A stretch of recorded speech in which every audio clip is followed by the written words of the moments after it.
Hello and welcome. The Daily Dharma is already recorded and uploading today, and I have been inspired to do a secondary reading. So we've already cleansed the space, but let's cleanse from the previous reading. It may have seemed a little bit um, extra energy for some, may not have pertained to all. So I decided to shuffle up and see about another reading for those that one didn't suit. And it looks as though the last one had to do more with romance, perhaps, or interpersonal dynamics between people. This one appears to be perhaps your more career oriented or goal oriented self. So I've already laid out a couple of cards from the mixed shamanic deck, and I'd like to begin by taking one of these Whispers of the Ocean Oracle. Underneath the deck, which came out in the pre-shuffle quite a bit, Facing Your Fears, number 46.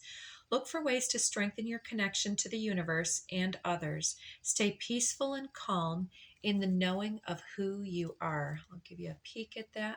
Let's give it another shuffle here on camera and see what wants to show up.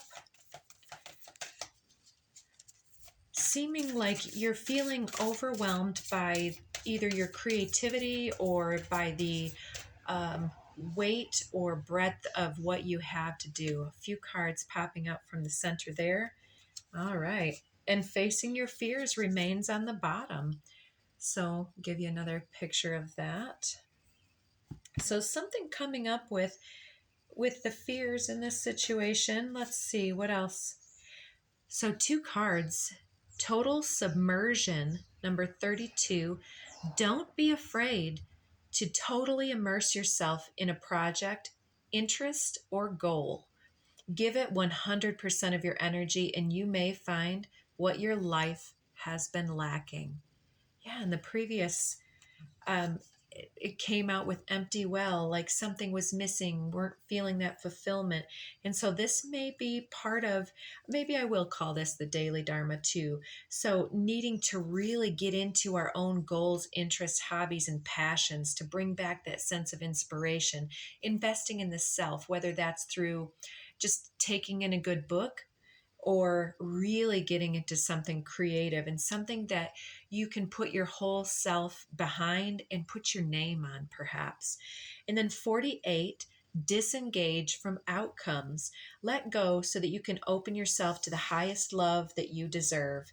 Find ways to release worry or any unresolved lack of forgiveness you might be holding on to. And some of that came out as well in the previous. So this does look like a continuation. Beautiful cards, right?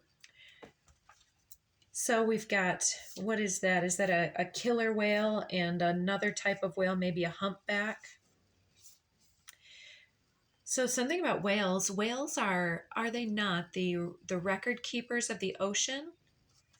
So it has to do with the guardianship of a realm, I want to say. So maybe you are guarding some type of intellectual property, or whether you're writing a book or creating an enterprise, there's something here that you are intermingling your identity with. And that's not always an unhealthy thing. If it's something that really engages your creative spark and your self-expression, then it does become sort of entangled with your identity in such that I guess where I'm going with this is, are you fearful here with this Facing Your Fears about the outcome not going the way that you anticipate? And so feeling a quite a bit overwhelmed with all of the choices and all of the potentials and possibilities, and so creative, like, oh, I'd love to do this, but where do you start? What's the small step that yields the biggest result? And sometimes with all of those choices and overwhelming opportunities and options, we can become weighed down by the burden of choice. And there's a saying about that that's not coming in. Maybe you know it. Burdened by choices, too many choices. Anyways, So doing something for the sheer enjoyment of it versus the outcome is going to be helpful.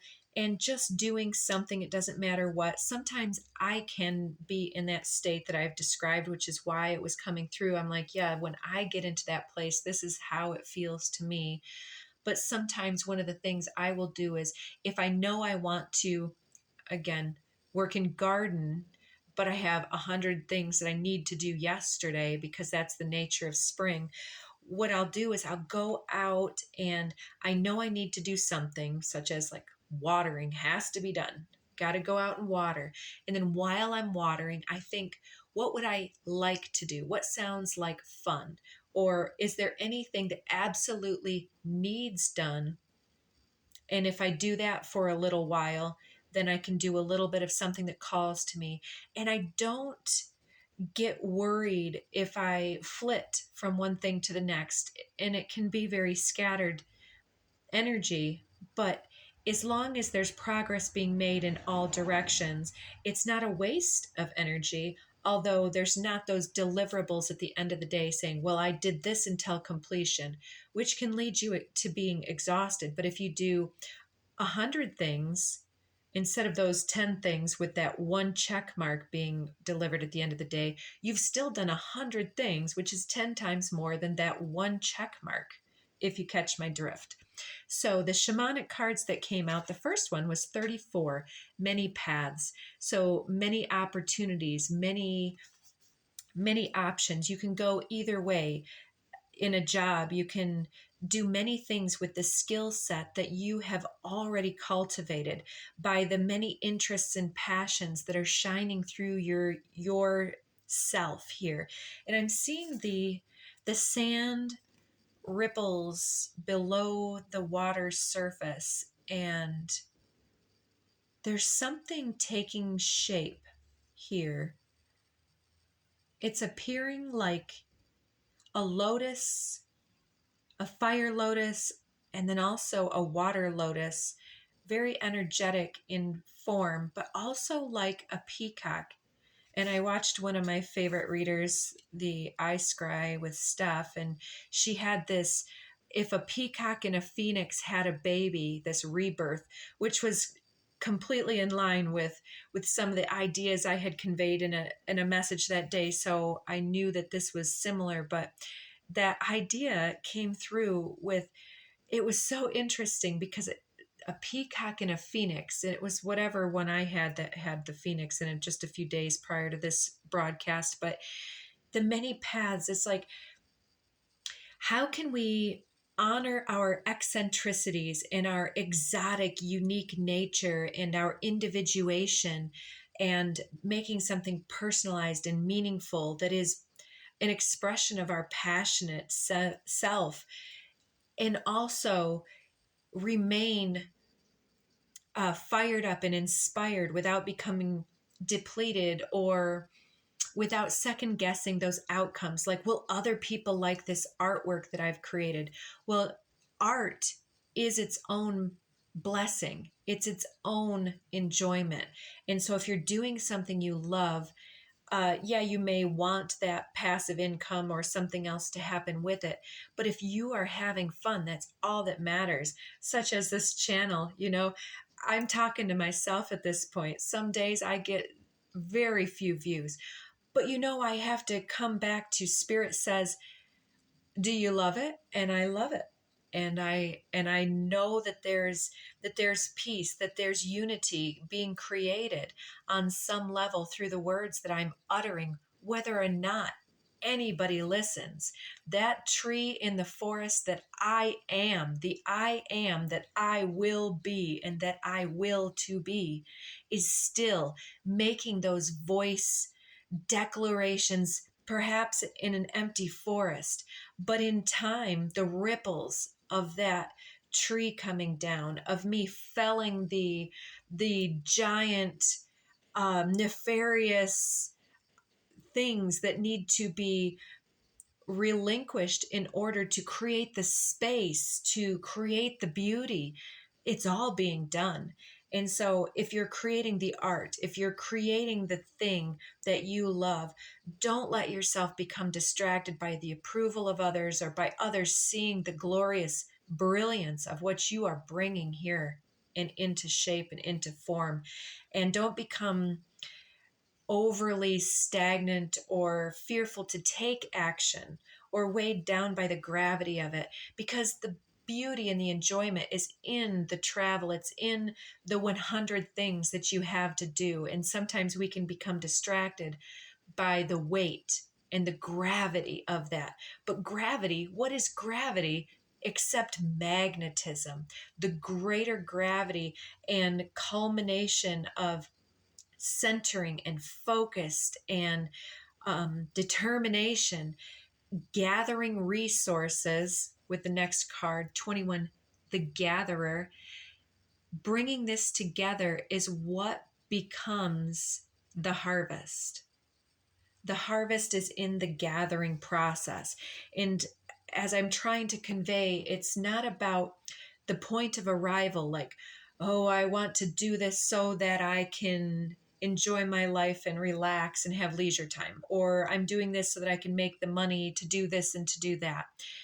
But really, are you enjoying every step of the journey? And if not, some of those reasons or expectations or outcomes have perhaps displaced your center into the sidebar pieces. Like, well, I want to make money with this thing.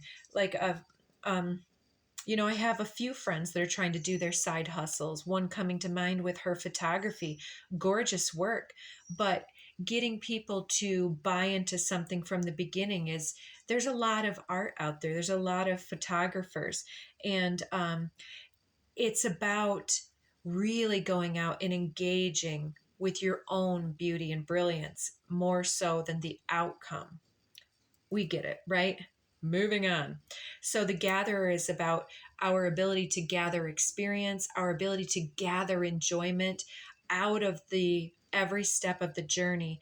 And as we are engaging in those happy, passionate, inspired ways, then suddenly we'll turn around and be like, oh, look at all of this stuff that I have. Maybe if you feel like you have nothing to show for something, maybe creating a scrapbook or creating a portfolio of your work, capturing pictures of some of the worst gardens that I attend can show the biggest impact when I go to a weed infested place. And then I get all of that out, and you can see the little blank spaces, that negative space. It's like, you know, if I can convey this right, it's like all of the plants and all of the weeds are super tall, then it just looks like weeds. But then when you clear out the clutter from the base of the plants, all of a sudden it's not the plant that is as impressive. It's sometimes about the juxtaposition between the plant stature and the negative space beyond and around it. So sometimes it's not the tree in the photo or the flower in the artwork. It's about the flow of pictures behind and around and amongst.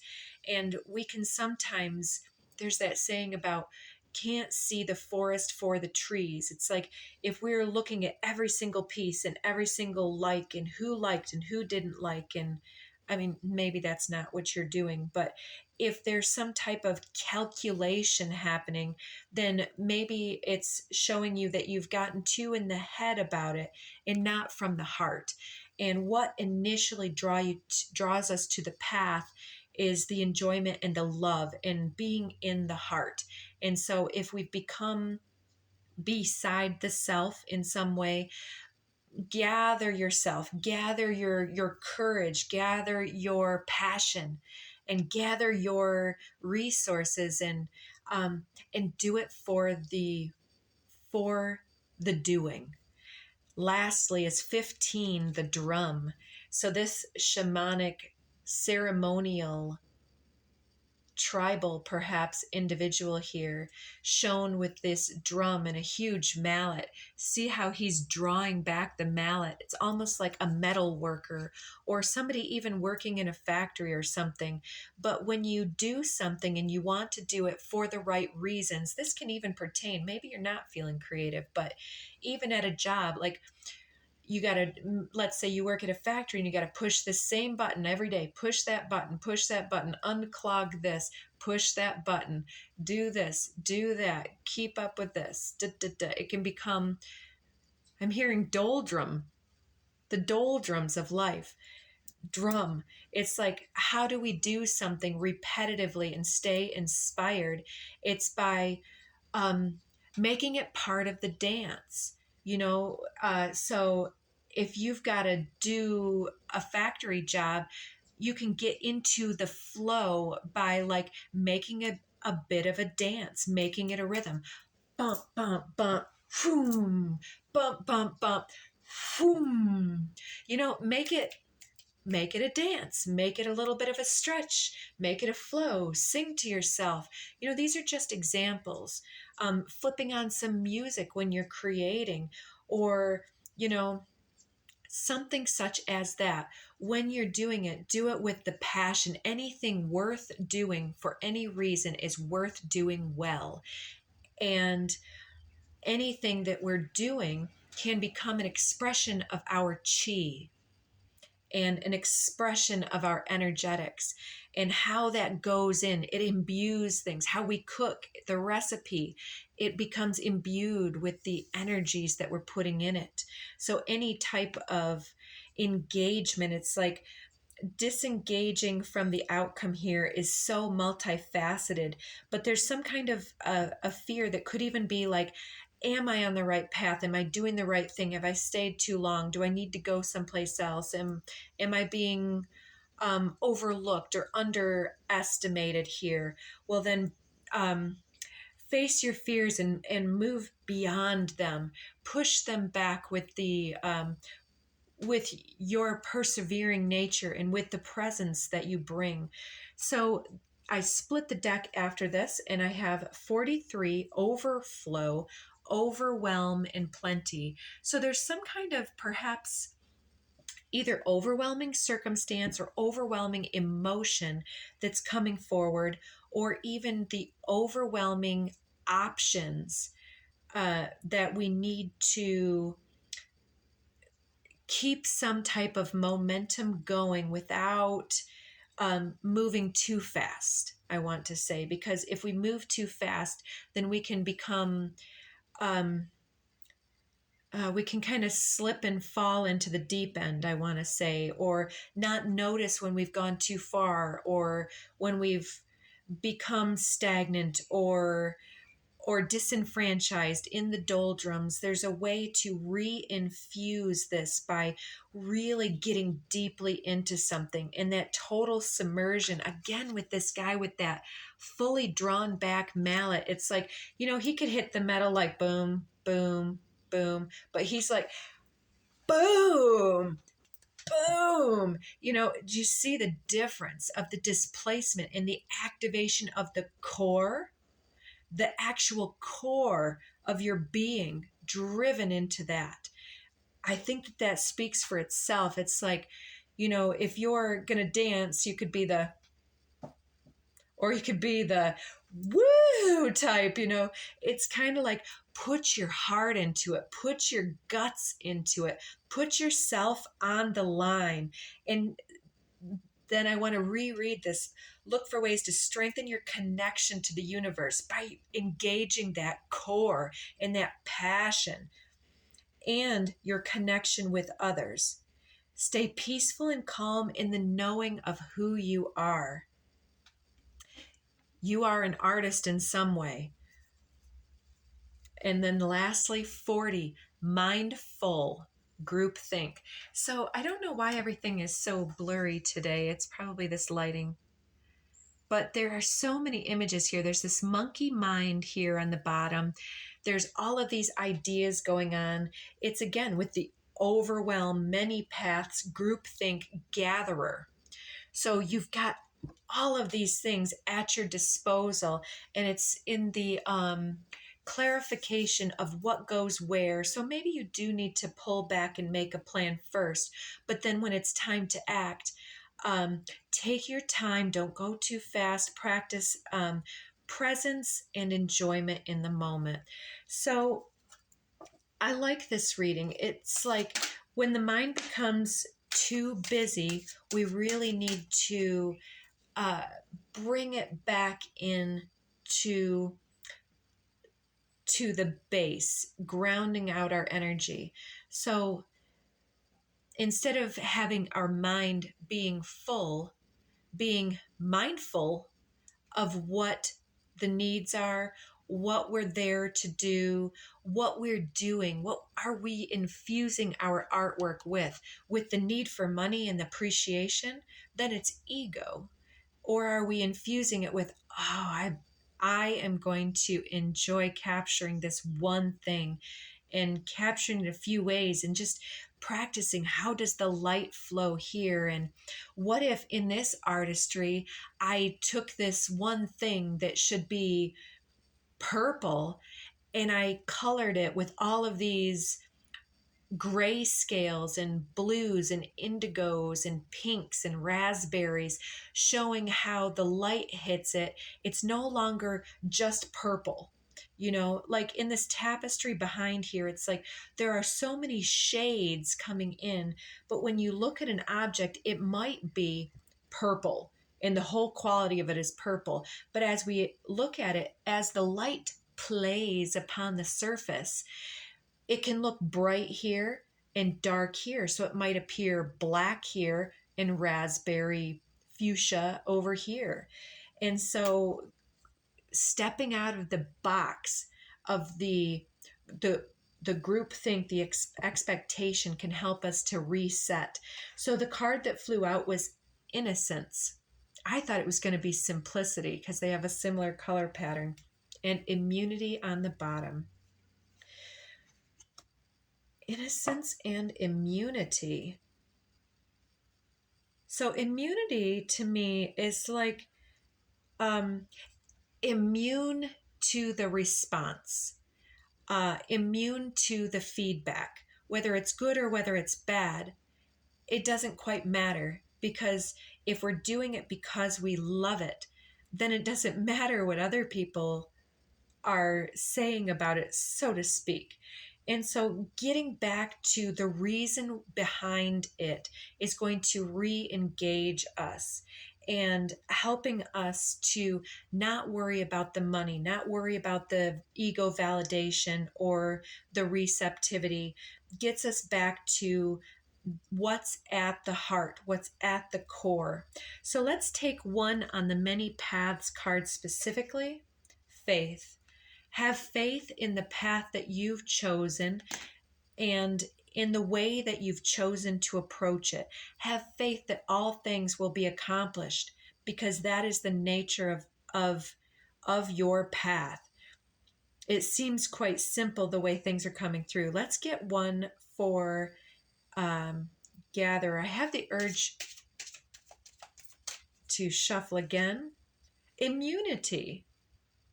Yes, gather things with immunity. If you're called to something, or if you're called to do something, doing it in such a way that it's about what you are here to do. And then, oh, what was on the bottom? I didn't look. Knowledge. Immunity with knowledge. Gathering immunity and knowledge. And then change of mind with simplicity. I guess they don't have a similar color palette.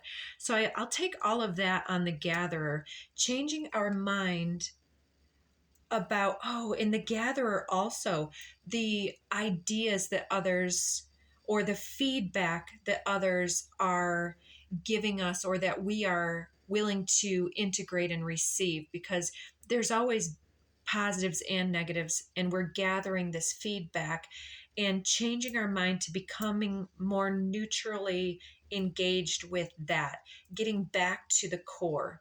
So let's look at this drum. This conjuring came forth in the other one. We can conjure anything we want, but we were being told to get back in alignment with our cosmic self in the previous reading. So this drum, yes, did I not say this? Perfect. Getting things back into the right order here. And yeah, with a frequency shift on the bottom here. I really like that. So it's like changing the frequency from here to here and really doing it. And in fact, when you try to break a board, we used to do this a long time ago when I was in a different class, and we would have to hold a board and break it with our other hand. So holding a pine board, I think it was a 1-inch pine board with one hand, you can't bust it by punching it. You have to draw back both hands and strike through the board.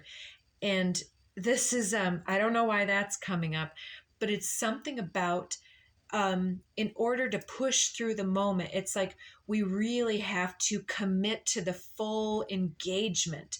And as we put the right internal ingredients into our manifestation, the right things come to fruition at the right time. And anything on this overwhelm and plenty? I'll take this one.